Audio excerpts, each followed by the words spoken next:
That's about 22,000 bus crashes a year, injuring thousands of students. But the problems are much worse than just traffic accidents. Our CBS News investigation found a stunning lack of oversight of school bus drivers. On average, at least once a week, a driver is arrested for driving under the influence. I caught a big whiff of alcohol. Or child pornography. And what was on the computer? Some underage pictures. Or even sexually assaulting a child. And when I look into her eyes, I can still see it. This New York couple, who didn't want to be identified, told us their special needs daughter was assaulted behind a church by her driver when she was 15. He would pick her up, make her get out of the bus, and then do whatever he wanted to do. The family says the driver, Ronaldo Vega, should never have been behind the wheel. He'd been arrested a year earlier on suspicion of child abuse, but was allowed to keep his job. The charges were eventually dropped, but Vega pleaded guilty to assaulting their daughter. This shouldn't have even been an issue. He just shouldn't have been driving his kids. School bus drivers have to get a commercial driver's license, but because few drive across state lines, many federal safety rules do not apply.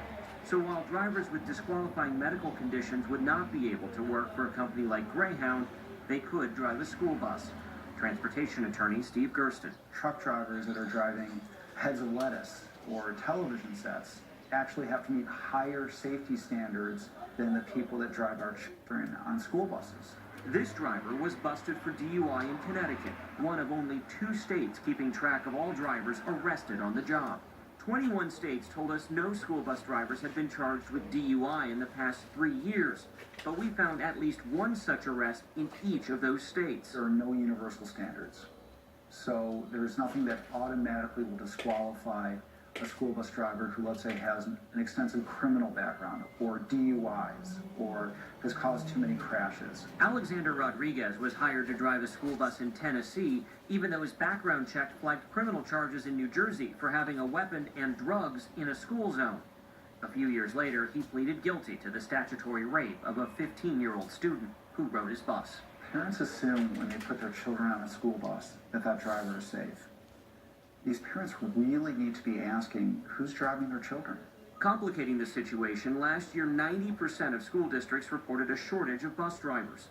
One of the largest school bus companies in the country, Durham School Services, has turned to Craigslist to find drivers, even calling former employees like Kelly Shane Hooper, who was hired despite being under investigation for multiple charges of child pornography. I got a phone call from my old job. They were offering me my job back because it was short. $12.80 an hour. You can get up here quickly. The school bus industry refused all of our requests for interviews. This child survived. The driver stayed on the job, leaving parents wondering who's watching out for their children. Chris Van Cleve, CBS News, Rochester, New York. And coming up next.